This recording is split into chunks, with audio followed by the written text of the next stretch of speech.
सुब्हानक ला इल्म लना इल्ला मा अल्लमतना इन्नका अंतल अलीमुल हकीम।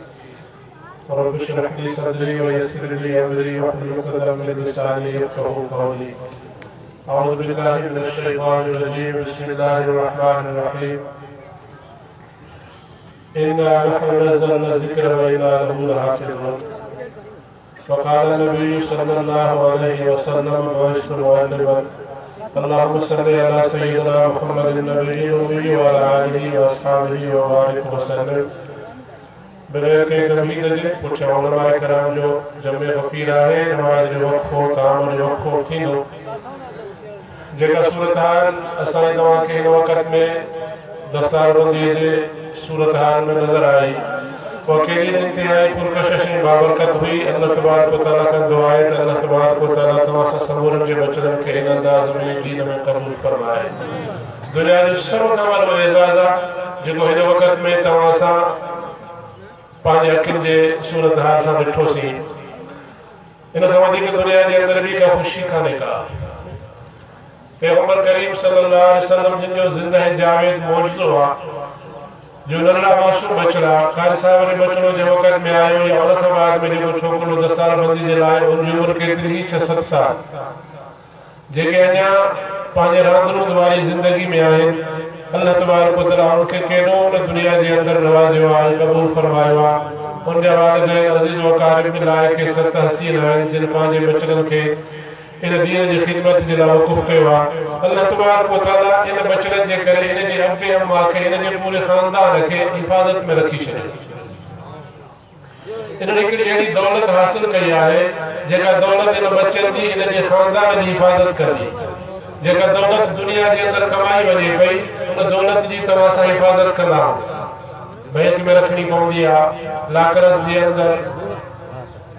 उनजा वग़ैरह वग़ैरह मुख़्तलिफ़ कोड ऐं कार्ड हथ करणा पवंदा आहिनि। लेकिन हीअ दौलत अहिड़ी अल्लाह तबारक व तआला हिन बचड़नि खे नसीब कई आहे जो इहा दौलत इन बचड़नि जी ख़ुदि हिफ़ाज़त कंदी। ख़ालिक़ कायनात ऐलान फरमायो इन्ना नहनु नज़्ज़लना ज़िक्र व इन्ना लहू लहाफ़िज़ून। हिन क़ुरान शरीफ़ खे मूं नाज़िल फरमायो आहे सरवर कौनैन मोहम्मद मुस्तफ़ा जे कर्म अता ते इन क़ुरान शरीफ़ जी आम हिफ़ाज़त कंदुसि। हज़रत मौलाना शबीर उस्मानी साहब रहमतुल्लाह अलैहि इन जाए ते नुक़्तो लिखियो आहे त अल्लाह तबारक व तआला उन माण्हुनि जे ज़रिए सां अल्लाह हिन क़ुरान शरीफ़ जी हिफ़ाज़त फरमाई आहे उहे माण्हू उहे अफ़राद और ख़ानदान हिफ़ाज़त में अची वियो आहे। हिन फ़रादनि खे बॉडी गार्ड रखण जी का ज़रूरत कान्हे का। अल्लाह तबारक व तआला इन बचड़नि जी ख़ुदि हिफ़ाज़त पाण फरमाईंदो जो अल्लाह ज़िम्मो कयो आहे त क़ुरान शरीफ़ जी आउं हिफ़ाज़त कंदुसि। उन क़ुरान शरीफ़ जे लाइ अल्लाह तबारक व तआला इन बचड़नि खे मुंतख़ब कयो आहे। इन बचड़नि जी हिफ़ाज़त में अल्लाह तबारक व तआला ख़ुदि पाण फरमाईंदो। इन दीनी मदारिस जी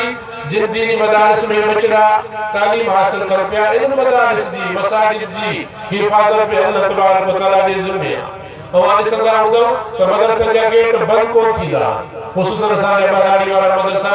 राति जो गेट खुलिया पिया आहिनि ॾींहं जो गेट खुलिया पिया आहिनि छो त जेका दौलत अंदरि रखियल आहे उहा रखियल दौलत इन अफ़राद जी पाण हिफ़ाज़त करे पई।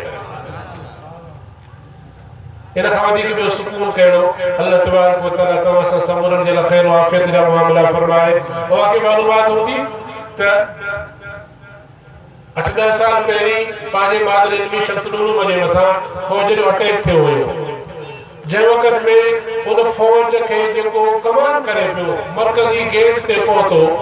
त उन वक़्त में उन मरकज़ी गेट फाटक जी दरी खुलियल हुई। दरवाज़ो बंदि हो लेकिन दरी खुलियल हुई।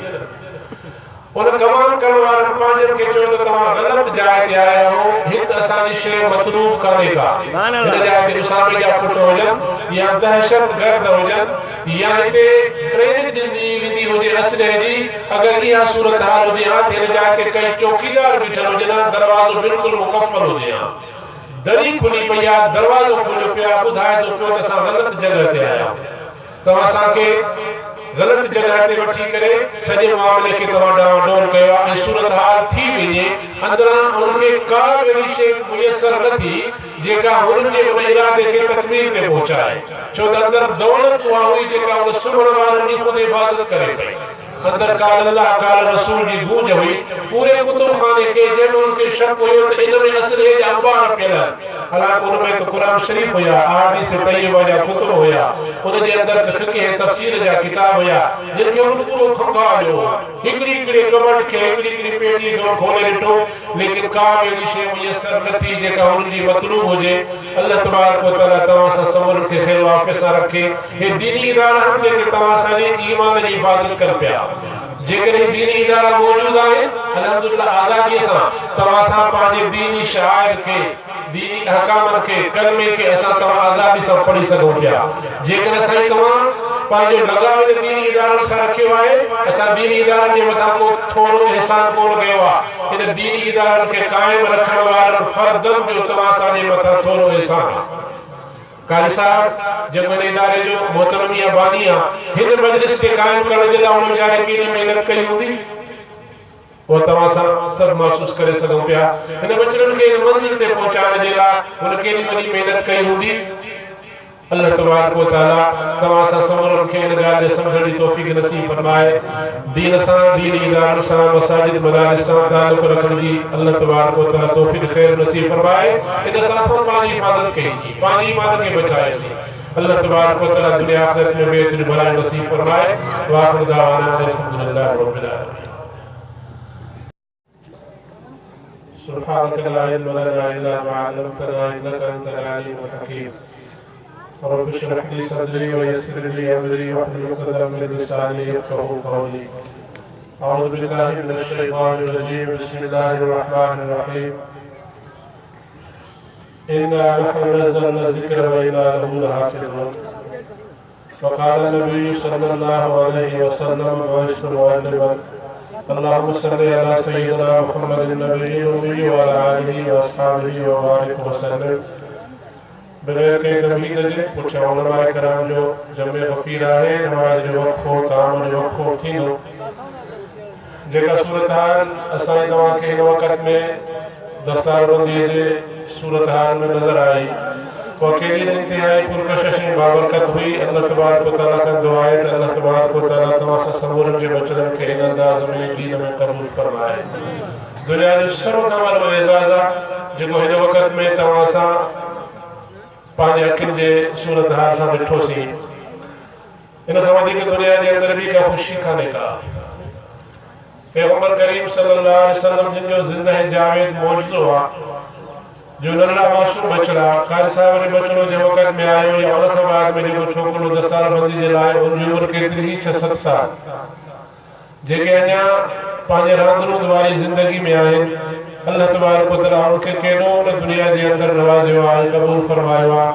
उनजा वालिदैन अज़ीज़ व क़ारिब लाइ के सत हसीन आहिनि जिन पंहिंजे बचड़नि खे इन दीन जी ख़िदमत जे लाइ वक़ुफ़ कयो आहे अल्लाह तबारक व तआला इन बचड़नि जे करे इन जे अबे अम्मा खे इन जे पूरे ख़ानदान खे हिफ़ाज़त में रखी छॾियो इन्हनि हिकिड़ी अहिड़ी दौलत हासिल कई आहे जेका दौलत इन बचनि जी इन जे ख़ानदान जी हिफ़ाज़त कंदी जेका दौलत दुनिया जे अंदरि कमाई वञे पई उन दौलत जी तव्हां सां हिफ़ाज़त कंदा बैंक में रखणी पवंदी आहे लाकरस जे अंदरि उनजा वग़ैरह वग़ैरह मुख़्तलिफ़ कोड ऐं कार्ड हथ करणा पवंदा आहिनि लेकिन हीअ दौलत अहिड़ी अल्लाह तबारक व तआला हिन बचड़नि खे नसीब कई आहे जो इहा दौलत इन बचड़नि जी ख़ुदि हिफ़ाज़त कंदी खालिक़ कायनात ऐलान फरमायो इन्ना नहनु नज़्ज़लना ज़िक्र व इन्ना लहू लहाफ़िज़ून हिन कुरान शरीफ़ खे नाज़िल फरमायो आहे सरवर कौनैन मोहम्मद मुस्तफ़ा जे कलमे अतार ते इन कुरान शरीफ़ जी आम हिफ़ाज़त कंदुसि हज़रत मौलाना शबीर उस्मानी साहब रहमतुल्लाह अलैहि इन जाए ते नुक़्तो लिखियो आहे त अल्लाह तबारक व तआला उन माण्हुनि जे ज़रिए सां अल्लाह हिन कुरान शरीफ़ जी हिफ़ाज़त फरमाई आहे उहे माण्हू उहे अफ़राद ऐं ख़ानदान हिफ़ाज़त में अची वियो आहे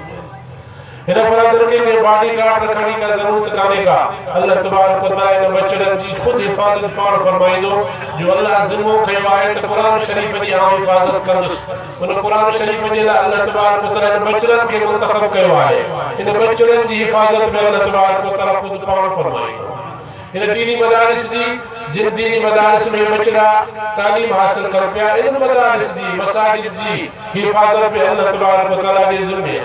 अवां ॾिसंदा हूंदव त मदरसनि जा गेट बंदि कोन थींदा ख़ुसूसन असांजा बराड़ी वारा मदरसा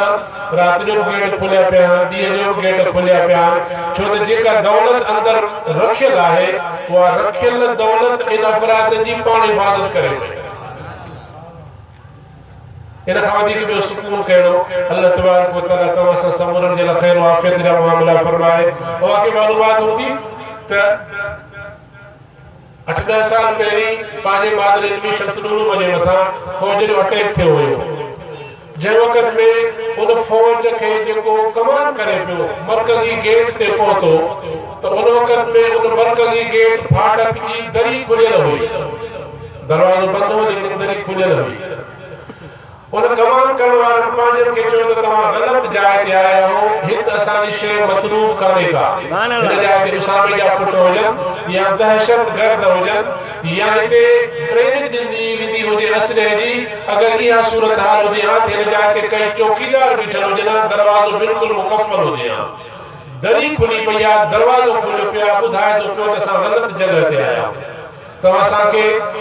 गलत जगह ते वठी करे सॼे मामले खे तव्हां डावाडोल कयो आहे ऐं सूरत हाल थी वञे अंदरां उनखे का बि अहिड़ी शइ मुयसर न थी जेका हुननि जे उन इरादे खे तकमील ते पहुचाए छो त अंदरि दौलत उहा हुई जेका उन सुम्हण वारनि जी ख़ुदि हिफ़ाज़त करे पई अंदर काल अल्लाह काल रसूल जी गूंज हुई पूरे कुतुब खाने के जंहिंमें उनखे शक हुयो त इन में असले जा अंबार पियल हालांकि उनमें तो कुरान शरीफ हुया अहादीस तय्यबा जा कुतुब हुया उनजे अंदर फिक़ह तफसीर जा किताब हुया जिनखे उन पूरो खंगालियो हिकिड़ी कबट खे हिकिड़ी पेटी खे खोले ॾिठो लेकिन का बि अहिड़ी शइ मुयसर न थी जेका हुननि जी मतलूब हुजे अल्लाह तबारक व तआला तव्हां सां समर खे ख़ैर वाफ़िय सां रखे हे दीनी इदारा आहिनि जेके तव्हां असांजे ईमान जी हिफ़ाज़त कनि पिया जेकॾहिं दीनी इदारा मौजूद आहिनि अल्हम्दुलिल्लाह आज़ादीअ सां तव्हां सां पंहिंजे दीनी शाइर खे दीनी अहकामनि खे कलमे खे असां तव्हां आज़ादी सां पढ़ी सघूं पिया जेकॾहिं साईं तव्हां पंहिंजो लगाव दीनी इदारनि सां रखियो आहे असां दीनी इदारनि जे मथां को थोरो एहसान कोन कयो आहे इन दीनी इदारनि खे क़ाइमु रखण वारनि फ़र्दनि जो तव्हां असांजे मथां थोरो एहसान कारी साहब जब मैंने इदारे जो मोहतरम या बानी हिन मजलिस के कायम करण जे लाइ उन वीचारे केॾी महिनत कई हूंदी वो तव्हां सां सभु महसूस करे सघूं पिया हिन बचड़नि खे मंज़िल ते पहुचाइण जे लाइ हुन केॾी वॾी महिनत कई हूंदी अल्लाह तबारक व तआला तव्हां सां समरनि खे इन ॻाल्हि खे सम्झण जी तौफ़ीक़ नसीब फरमाए दीन सां दीनी इदारनि सां मसाजिद मदारिस सां ताल्लुक़ रखण जी अल्लाह तबारक व तआला तौफ़ीक़ ख़ैर नसीब फरमाए इन सां असां पंहिंजी हिफ़ाज़त कईसीं पंहिंजी ईमान खे बचाईसीं अल्लाह तबारक व तआला दुनिया आख़िरत में बेहतरीन भलाई नसीब फरमाए व आख़िर दावाना अल्हम्दुलिल्लाह रब्बिल आलमीन।